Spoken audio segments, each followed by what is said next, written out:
MP board class 10th वाले सभी students का आज जो गणित विषय का पेपर होने जा रहा है, सभी छात्र इस क्वेश्चन पेपर को ध्यान से देखेंगे और अच्छे से इन प्रश्नों को याद करके आज एग्ज़ाम हॉल में जाएंगे।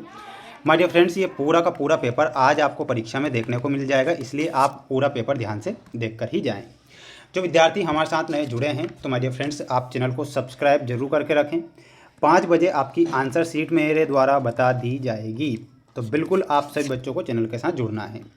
आइए शुरुआत करेंगे हमारे क्वेश्चन से, जो कि आपको परीक्षा में दिए जाएंगे और आपसे पूछे जाएंगे। क्वेश्चन आप देख सकते हैं, आपकी स्क्रीन के सामने क्वेश्चन आ चुके हैं। सबसे पहले आपको मैं सही विकल्प वाले क्वेश्चन बताऊंगा, जिसमें पहला प्रश्न आपसे पूछा जाएगा कि बहुपद ax² + bx + c के शून्यक अल्फ़ा एवं बीटा है, तो अल्फ़ा और बीटा का मान कितना होता है। माय डियर फ्रेंड्स, अल्फ़ा और बीटा का जो मान हो जाएगा वो c/a हो जाएगा, तो इसमें आपको c/a करेक्ट आंसर के रूप में लिखना है। रैखिक समीकरण युग्म a1x + b1y + c1 = 0 तथा a2x + b2y + c2 = 0 का एक अद्वितीय हल होने की शर्त लिखिए। तो शर्त क्या हो जाएगी? शर्त हो जाएगी a1/a2 बराबर नहीं b1/b2। द्विघात समीकरण ax² + bx + c = 0 के मूल वास्तविक होंगे यदि, तो इसका आंसर क्या हो जाएगा? b² - 4ac > 0। तो ये आपको ध्यान रखना है, इसका एक स्क्रीनशॉट आप यहाँ से ले सकते हैं। वहीं अगला क्वेश्चन आएगा, ध्यान से देखिएगा माय डियर फ्रेंड्स, पूरा पेपर बताऊंगा, बिल्कुल आप निश्चिंत होकर इन क्वेश्चन को याद करें। समांतर श्रेणी AP यानी कि 1/3, 5/3, 9/3 और 13/3 का जो सर्वांतर होता है वो 4/3 सर्वांतर होगा, तो इसमें आपको आंसर लिखना है 4/3। किसी समकोण त्रिभुज में सबसे बड़ी भुजा कहलाती है, तो किसी समकोण त्रिभुज में सबसे बड़ी जो भुजा होती है उसे कर्ण कहते हैं। बिंदु -4, 7 किस चतुर्थांश में स्थित हैं? तो ये जो चतुर्थांश होगा वो द्वितीय चतुर्थांश होगा, तो इसमें आपको द्वितीय चतुर्थांश लिखना है। बढ़ेंगे हमारे अगले प्रश्न की ओर। अगला प्रश्न देखिएगा, ये आपके रिक्त स्थान आएंगे आपकी परीक्षा में। यदि √p एक अपरिमेय संख्या है तो p किस प्रकार की संख्या होगी? तो p जो संख्या निकलकर सामने आएगी तो वो संख्या हो जाएगी अभाज्य संख्या। रेखीय बहुपद की घात होती है, तो रेखीय बहुपद की घात 1 होती है। किसी द्विघात समीकरण ax² + bx + c का विविक्तिकर क्या होगा? तो विविक्तिकर हो जाएगा b² - 4ac। क्या लिखना है? b² - 4ac। AP 7, 13, 19, 205 पदों तक जाएंगे। टोटल पदों की संख्या कितनी होगी? 34। तो ये आपको यहाँ पर ध्यान रखना है, स्क्रीनशॉट ले सकते हैं, पढ़ सकते हैं, मेहनत कर सकते हैं। और बिना मेहनत के अगर आप पास होने की सोच रहे हैं तो ये गलती आप ना करें। सभी सर्वांगसम बहुभुज भी होते हैं, तो सभी सर्वांगसम जो बहुभुज होते हैं वो समरूप होते हैं, इसमें आपको लिखना है समरूप। त्रिभुज R वाले वृत्त के एक त्रिज्यखंड जिसका कोण अंशों में थीटा है के त्रिज्यखंड का क्षेत्रफल क्या होगा? तो क्षेत्रफल हो जाएगा θ/360 × πr²। ये आपको लिखना है, स्क्रीनशॉट इसका ले सकते हैं और अच्छे से याद करके ही जाना है। वहीं अगला क्वेश्चन आएगा सत्य और असत्य वाले क्वेश्चन। एक वृत्त की केवल 2 समांतर स्पर्श रेखाएं हो सकती है, तो ये आपको गलत लिखना है। किसी घटना की प्रायिकता का मान सदैव 1 से बड़ा होता है, तो ये आपका क्या हो जाएगा? गलत हो जाएगा। शंकु का आयतन 1/3 πr² होता है, ये सत्य लिखना है। उन्नयन कोण सदैव एक न्यून कोण होता है। माध्यक बहुलक एवं माध्य में संबंध 3 माध्यक बराबर बहुलक + 2 माध्य होता है, तो सत्य लिखना है। E एवं E- परस्पर पूरक घटनाएं हैं, तो ये भी आपको सत्य लिखना है। ठीक है, बिल्कुल आप इसका स्क्रीनशॉट यहाँ से ले सकते हैं और अच्छे से क्वेश्चन को आप यहाँ से याद कर सकते हैं। ये जोड़ी आएगी आपकी परीक्षा में, जिसे आपको पढ़ना है, याद करना है। चतुर्थांश का क्षेत्रफल, तो चतुर्थांश का जो क्षेत्रफल होता है वो कितना होता है? और वो हो जाएगा 1/4 πr²।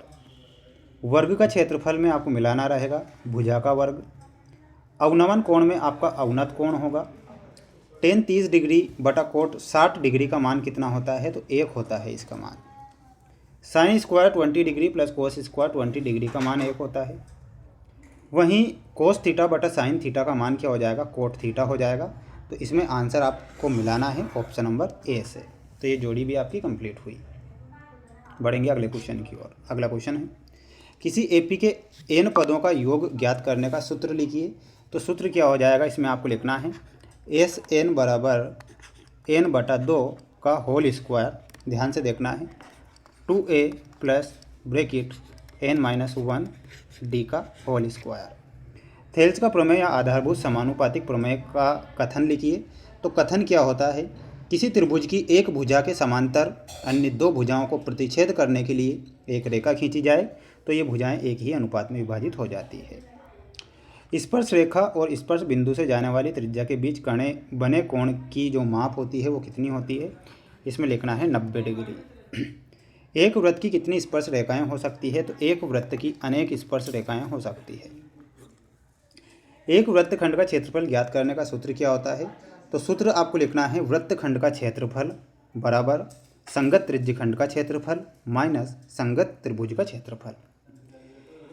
द्विघात बहुपद ax² plus bx plus c बराबर 0 के शून्यकों का योग का सूत्र क्या होता है, तो सूत्र हो जाएगा -b/a। ये आपको करेक्ट करना है, इसका स्क्रीनशॉट यहाँ से ले सकते हैं। माय डियर फ्रेंड्स, आप चैनल को सब्सक्राइब जरूर करके रखें। ये आपको जो क्वेश्चन मैंने बताए हैं ये बिल्कुल आपकी परीक्षा में यहाँ से प्रश्न आएंगे। इसके बाद में मैं आपको ये अगला सेट पेपर के क्वेश्चन भी बता देता हूँ जो कि बिल्कुल आपकी परीक्षा में आने वाले हैं। तो ध्यान से देखिएगा, बहुपद x³ माइनस x² के शून्यक होंगे, तो इसके जो शून्यक होंगे वो क्या हो जाएंगे, 0 और 1 आपको लिखना है। समीकरण निकाय में यदि a1/a2 बराबर b1/b2 बराबर नहीं c1/c2 हो तो हमें हल प्राप्त होंगे, तो इसमें आपको लिखना है कोई हल प्राप्त नहीं होगा। द्विघात समीकरण 2x² माइनस 4x प्लस 3 बराबर 0 का विविक्तिकर क्या होगा, तो इसका जो विविक्तिकर हो जाएगा -8, ये लिखना है।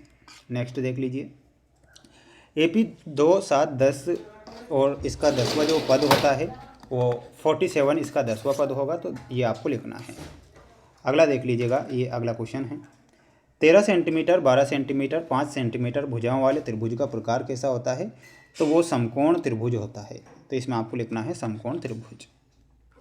Px1 y1 एवं Q2 x2 y2 को जोड़ने वाले रेखाखंड के मध्य बिंदु के निर्देशांक हो जाएंगे x1 plus x2/2 y1 plus y2/2, ये आपको लिखना है। ये रिक्त स्थान वाले क्वेश्चन भी आप ध्यान से देखें और अच्छे से इन्हें याद करेंगे। HCF 6 और 20 का कितना होता है, तो इसमें आपको लिखना है 2। दो बहुपदों का योग क्या होता है, दो बहुपदों का योग बहुपद होता है, तो इसमें आपको क्या लिखना है, बहुपद। द्विघात समीकरण के चर राशि की अधिकतम घात कितनी होती है, तो इसमें आपको 2 लिखना है। किसी समांतर श्रेणी के n पदों का योगफल 3n² प्लस 3n हो तो दूसरा पद 18 होगा। समरूप त्रिभुजों के संगत कोण बराबर होते हैं, तो इसमें आपको बराबर लिखना है। r त्रिज्या वाले वृत्त का क्षेत्रफल क्या होता है, तो इसमें आपको लिखना रहेगा πr²। ठीक है, तो यहाँ पर πr² लिखना है। ये आप यहाँ से स्क्रीनशॉट कर ले सकते हैं। बिल्कुल आप इन्हें अच्छे से पढ़कर जाइएगा। बिल्कुल आपकी एग्ज़ाम के लिए मैंने आपको ये जो क्वेश्चन बताए हैं ये आपकी परीक्षा में आ रहे हैं और आपसे पूछे जाएंगे। ये सत्य देखिएगा। वृत्त के केंद्र से जिह्वा पर डाला गया लंब जिह्वा को समद्विभाजित करता है, ये सत्य लिखना है। एक लीप वर्ष में 52 सप्ताह होते हैं, ये गलत होगा। घन का संपूर्ण पृष्ठीय क्षेत्रफल का सूत्र बराबर 6 × भुजा का वर्ग होता है, ये सत्य लिखना है।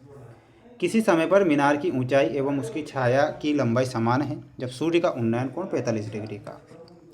दिए गए प्रेक्षणों में वह मान जो सबसे अधिक बार आता है बहुलक कहलाता है। एक सिक्के को उछालने पर प्रायिकता होती है 1/2, तो ये भी आपको सत्य लिखना है। अब ये आप जोड़ी देखिएगा, पूरी जोड़ी बताऊंगा, बिल्कुल आप ध्यान से देखेंगे। उन्नयन कोण सदैव एक न्यून कोण होता है, तो इसमें आपको ऑप्शन नंबर जी से मिलाना है। tan 60 डिग्री का मान पूछा है, तो इसमें आपको करनी 3 से मिलाना है। करनी 1 - cos² थीटा का मान आपको sin थीटा से मिलाना है। cosec² थीटा -1 का जो मान होता है इसमें मिलाना है cot² थीटा से। शंकु के आधार का क्षेत्रफल क्या होता है, तो πr² होता है। अर्धवृत्त का क्षेत्रफल क्या होता है, तो 1/3 πr², यानी कि इसमें ऑप्शन नंबर बी से मिला देना। बिल्कुल आप स्क्रीनशॉट ले सकते हैं। माय डियर फ्रेंड्स, सभी बच्चे वीडियो को लाइक कर चैनल को सब्सक्राइब जरूर करें। बिल्कुल ये क्वेश्चन मैंने आपको मोस्ट के तौर पर बता दिए हैं। जय हिंद।